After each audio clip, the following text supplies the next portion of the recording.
is the Titanic. Because to me, just as a very ordinary individual, it is my father's grave, and I would rather it were left untouched. But today's wonderful news of this tremendously scientific effort makes me realize that if that sort of skill can possibly in future do marvelous things for these matters, well then of course I accept that it probably will be done. Your memories of that night must be very clear. They are indeed. Can you tell us something about what happened?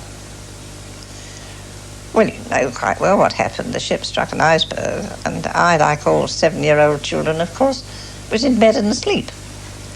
But my mother wakened me, and my father went with my mother, and took me and placed me in a lifeboat, and my mother, and made no attempt to get in himself. But I really do owe the good fortune of my living to the fact that my mother had a tremendous premonition of disaster from the first time that she knew she was going in the Titanic.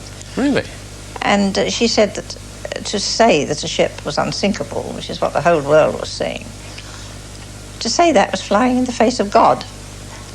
And she begged of my father not to go. But when we finally went, she said, well, I shall not go to bed at night in that ship. I shall sit up at night and I shall sleep in the daytime. And that's exactly what she did. That's and remarkable. So because she was wide awake, we got on deck in plenty of time to get into one of the all too few lifeboats. So I feel I owe my life to that premonition. But your father did not get in the lifeboat. Why was that? Why? Mm-hmm. Well, you know the rule of the sea, don't you? Women and children first. No man is going to take the place of a woman or child. And by the time the women and children were in that lifeboat, it was full. Absolutely. What happened then? Well, we rowed away from the ship as fast as we possibly could, of course.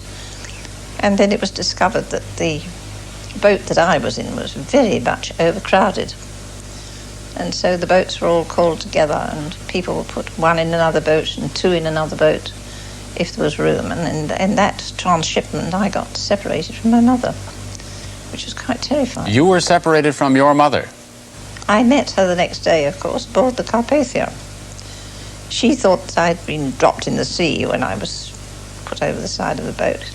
And I was too terrified to know what had happened. I didn't even think about it. All I knew was that she wasn't there, which was quite terrifying.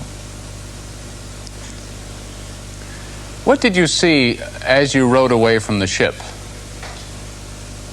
All I could see was the sinking ship. Mm-hmm. It was a terribly dark night.